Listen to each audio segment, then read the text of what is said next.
देखिए, प्रश्न इसलिए भी पूछे जा रहे हैं क्योंकि पश्चिम बंगाल में पिछले 2 सालों में हिंसा की भी तस्वीरें सामने आई और इस बार रोक कहां पर लगाई गई। पश्चिम बंगाल के जाधवपुर यूनिवर्सिटी में रामनवमी मनाने पर रोक लगा दी गई। यूनिवर्सिटी ने एबीवीपी को अनुमति देने से इनकार कर दिया, कहा कि इजाजत नहीं है। एबीवीपी से जुड़े छात्रों ने यूनिवर्सिटी पर यह आरोप लगाया है कि इफ्तार पार्टी की अनुमति दी जाती है तो रामनवमी की क्यों नहीं दी जाती। ये प्रश्न छात्र पूछ रहे हैं। कुछ दिन पहले यूनिवर्सिटी ने इफ्तार पार्टी की अनुमति दी थी और अब जब रामनवमी की अनुमति मांगी गई तो नहीं मिली। एबीवीपी ने अब बड़े पैमाने पर विरोध प्रदर्शन की घोषणा भी कर दी है। उन्होंने कहा है कि आखिर इफ्तार पर ये रजामंद क्यों नहीं है और एक तरह से मना कर रहे हैं। लेकिन अब आपको बताते हैं, पिछले 2 साल में जो हिंसा का मैं जिक्र कर रही हूँ, क्या हिंसा हुई थी, हुआ क्या था बंगाल में, क्यों इतना एहतियात बरतना पड़ रहा है या इजाजत भी नहीं मिल रही है, कोर्ट का रुख करना पड़ रहा है। समझिए, आपके सामने जानकारी रख रहे हैं। देखिए, तारीख 30 मार्च से लेकर 2 अप्रैल तक इतने दिन तक हिंसा होती रही थी और इलाका कहाँ था? नॉर्थ दिनाजपुर में हुई, इस्लामपुर में हुई, हुगली में हुई, हावड़ा में हुई। सिर्फ एक जगह नहीं, इसमें कितने लोगों की मौत हुई? 1 की मौत हो गई, 3 पुलिसकर्मी सहित 15 लोग घायल हुए थे। वहीं 10 से ज्यादा गाड़ियों में आग लगाई गई थी, इतनी ज्यादा नुकसान पहुंचाया गया। तो ये सब कुछ शोभा यात्रा के दौरान हुआ था। शोभा यात्रा निकाली जा रही थी तब ये हिंसा हुई थी। 20 से ज्यादा दुकानों में तोड़फोड़ उस वक्त हुई थी। ये 2023 का हम पूरा आंकड़ा आपको बता रहे हैं। 162 लोगों के खिलाफ उस वक्त केस दर्ज किया गया था।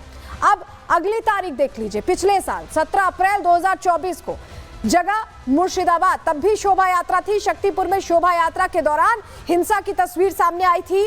छत से पत्थर और बम फेंके जाने के आरोप लगे थे। सोचिए, पत्थर और बम, ऐसा लग रहा था कि तैयारी पहले से थी। हिंसा में 2 बच्चे और 18 लोग घायल हुए थे। ये पिछले साल की, और इससे पहले 13 अप्रैल को भी शिव भक्तों पर हमला किया गया था, उन पर अटैक किया गया था। तो ये पिछले साल की कहानी। और ऐसे में आज को लेकर जिस तरह से अभी इस साल की बात करें तो अभी पहले से ही मुस्तैदी बरती जा रही, इजाजत लेनी पड़ी है प्रशासन से। अब कैसी तस्वीरें रामनवमी पर सामने आती, इस पर हमारी नजर रहेगी। लेकिन जरा अब रांची की तस्वीर देख लीजिए। रांची में भी रामनवमी की धूम है। लोग यहाँ पर पहुंच रहे हैं, तैयारी कर रहे हैं, खरीदारी कर रहे हैं, क्योंकि उनके लिए ये दिन बहुत खास है। और अगली तस्वीर भी आपको दिखाते हैं, हजारीबाग की तस्वीर दिखाते हैं। हजारीबाग में प्रशासन अलर्ट दिखाई दे रहा है क्योंकि हजारीबाग में सबसे बड़ी बात यह है कि तनावपूर्ण माहौल रहा है बीच में। अभी मंगला यात्रा के दिन पथराव हुआ था और उस दौरान भी स्थिति थोड़ी गंभीर थी। ऐसे में पहले ही प्रशासन अलर्ट पर दिखाई दे रहा है। तो झारखंड में भी और हजारीबाग में भी, दोनों ही जगह, बिहार में भी यह अलर्ट रखा गया है। क्यों इस तरह की तैयारी? चलिए जानकारी आपके सामने रखते हैं। देखिए, झारखंड में रामनवमी पर हाई अलर्ट जारी किया गया, उसको लेकर प्रशासन मुस्तैद दिखाई दे रहा है। रामनवमी से पहले पुलिस ने मॉक ड्रिल की है, तैयारियों की समीक्षा की है। संवेदनशील शहरों में भारी फोर्सेस की तैनाती झारखंड में की गई है। सोशल मीडिया पर भी कहा जा रहा है कि पैनी नजर रखी जा रही है। वहीं अगर हजारीबाग की हम बात कर लें तो यहाँ 30 दिनों में, पिछले 30 दिनों में 2 बार हिंसा के बाद से अब सतर्कता बरती जा रही है। रामनवमी के लिए सुरक्षा व्यवस्था सख्त रखी गई है, तैयारियां पूरी रखी गई हैं। प्रशासन ने छतों से पत्थर और ईंट हटाने की भी हिदायत दी है कि कहीं ऐसा ना हो कि कोई पथराव हो जाए। पूरे शहर की 15 ड्रोन कैमरों से निगरानी चल रही है, मॉनिटरिंग चल रही है। ड्रोन से छतों की भी तलाशी ली जा रही कि क्या कहीं कोई पत्थर और इस तरह की चीजें तो नहीं रखी हैं जो शोभा यात्रा को रोकने के लिए हो। पुलिस के जवान शोभा यात्रा मार्ग पर पैनी नजर बनाए हुए हैं, एक एक चीज देख रहे हैं। हजारीबाग में हमारी सहयोगी मौजूद है, उन्होंने रिपोर्ट तैयार की है। पूरी तैयारी को लेकर उनकी रिपोर्ट देखिए।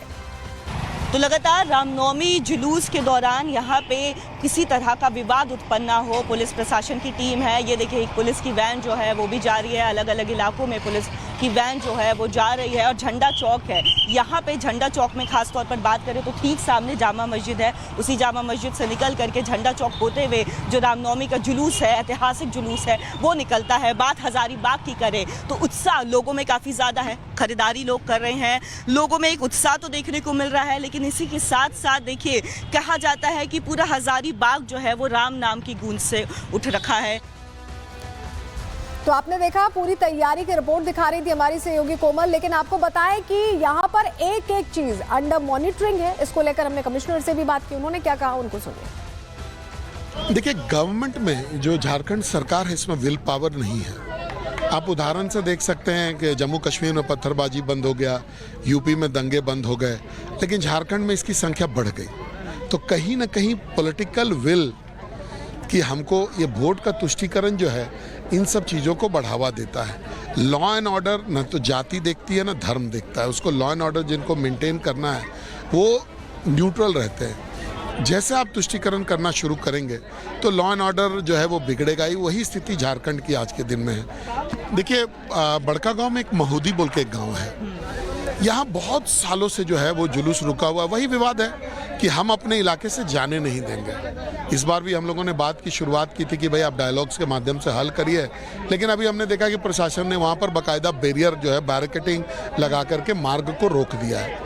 अगर प्रशासन ये प्रयास करती कि ये भारतीय गणतंत्र का एक सड़क है, यहाँ से कोई भी जा और आ सकता है, तो शायद ये मामला ख़त्म भी हो सकता था। लेकिन प्रशासन ने अपने पॉलिटिकल आकाओं को खुश करने के लिए, पॉलिटिकल आका उनके जो है वो एक जाति विशेष के वोट के तुष्टीकरण को लेकर के ये सब करते हैं।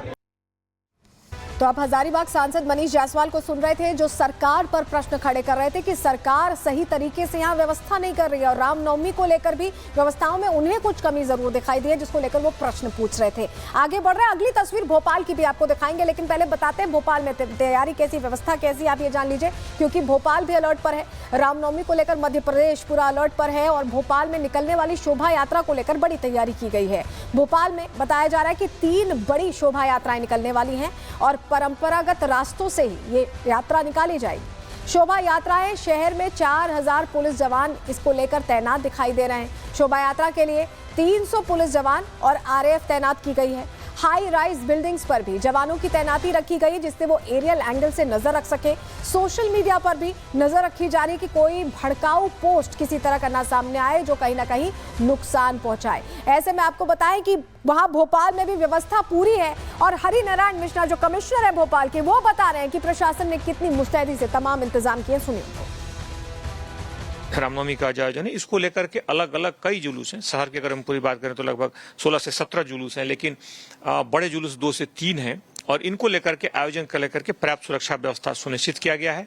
इसमें अलग अलग 300 के अतिरिक्त बल और साथ ही साथ आरएएफ की टुकड़ी भी रहेगी। ड्रोन कैमरे से साइबर एक्सपर्ट, सोशल मीडिया, इन सब पर भी निगरानी रखी जा रही है। सोशल मीडिया आजकल कानून व्यवस्था के लिए एक कई बार सहयोगी और कई बार चुनौती के रूप में भी सामने आती है, लेकिन सोशल मीडिया का कोई दुरुपयोग न करे, इसको ध्यान में रखते हुए पर्याप्त व्यवस्था तो तय की ही जाती है। हमारी सोशल मीडिया मॉनिटरिंग सेल भी होती है जो लगातार इस पर नजर रखती है। डीजे के साउंड को लेकर भी सवाल खड़े होते हैं, कई लोग ऑब्जेक्शन उठाते हैं, तो उसकी तय सीमा क्या होगी?